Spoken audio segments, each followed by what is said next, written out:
लोग अपने राजनीति की महत्वाकांक्षा को, अपने स्वार्थ को पूरा करने के लिए किस हद तक जा सकते हैं, ये कल्पना से परे है।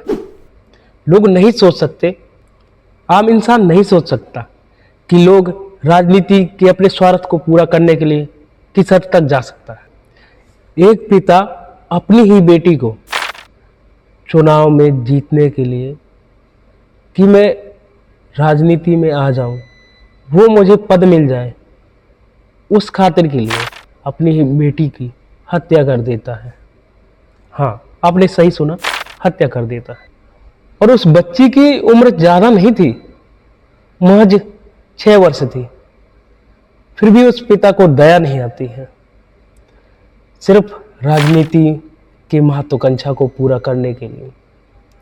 घटना महाराष्ट्र के नांदेड़ की है, जहां एक पिता राजनीति की स्वार्थ पूरा करने के लिए अपनी बेटी की हत्या कर देता है। आइए समझते। महाराष्ट्र के नांदेड़ जिले में एक शख्स को चुनाव लड़ना था, सरपंच के चुनाव को लड़ने के लिए फॉर्म सबमिट करना होता है। उस फॉर्म में एक कैटेगरी थी। क्या थी कैटेगरी? कि जिसके 2 बच्चे होंगे वह ये इस फॉर्म को अप्लाई कर सकता है। अगर 3 बच्चे होंगे तो इस पात्रता से वह इसको वंचित रखा जाएगा, यानी कि दूर रखा जाएगा, उसको वह व्यक्ति इस फॉर्म को नहीं भर सकता। तो इस पात्रता को पूरा करने के लिए वह व्यक्ति की सोच में, दिमाग में एक खौफनाक सोच उपज लेती है। वह सोचता है कि क्यों ना मैं इस 6 साल की बच्ची को रास्ते से हटा देता हूँ। तो वह व्यक्ति 29 जनवरी की रात को वह व्यक्ति अपनी 6 साल की बेटी को महाराष्ट्र से तेलंगाना के निजामाबाद वहाँ ले जाता है। और वहाँ नहर होती है, निजाम नहर। निजामाबाद की नहर में वह 6 साल की मासूम को धक्का दे देता है। नहर में डूबने के कारण उस बच्ची की मौत हो जाती है। अगले ही दिन, यानी कि 30 जनवरी 2026 को पुलिस वहां पहुंचती है और उस बच्ची के शव को निकालती है। तहकीकात होती है, जांच पड़ताल होती है। तो जब खोजबीन होती है तो ये शख्स का नाम आता है। पुलिस तो पहले ये व्यक्ति बोलता है कि नहीं, आम घटना थी, हम लोग जा रहे थे रास्ते से, अचानक मनगढ़ंत कहानी है, अचानक से ये दुर्घटना घट गई और जिस कारण से बच्ची की मौत हो जाती है। लेकिन पुलिस को शक हो जाता है, क्योंकि बार बार बयान लेने से बयान बदल रहे थे। तो पुलिस को लगता है कि कहीं ना कहीं कुछ दाल में काला है। पुलिस दोबारा जांच के लिए पहुंचती है। 31 जनवरी 2026 पुलिस दोबारा जांच के लिए पहुंचती है, क्योंकि पुलिस को पहले से शक था इस व्यक्ति पर।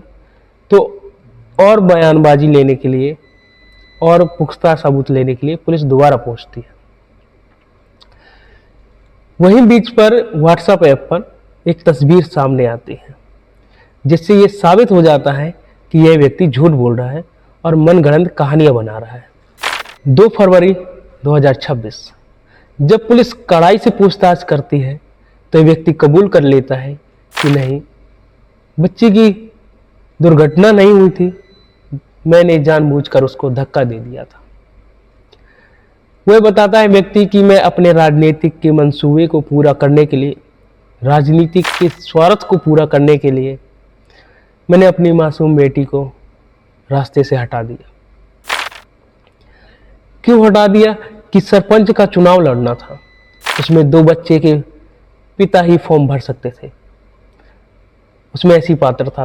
अगर जिस व्यक्ति के 3 बच्चे हैं तो वह फॉर्म से अपात्र रहेगा, नहीं भर सकता है।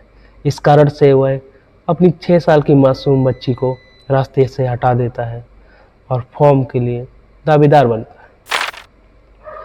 और इस साजिश का करने वाले व्यक्ति का, जो यह व्यक्ति साजिश करवाने वाला था, ऐसे ही सोच उपज करने वाला था, उस व्यक्ति को भी पुलिस ने गिरफ्तार कर लिया है, जो उस टाइम पे मौजूदा सरपंच था। नमस्कार, धन्यवाद। फिर मिलता हूं मैं आपको एक सच्ची घटना के साथ।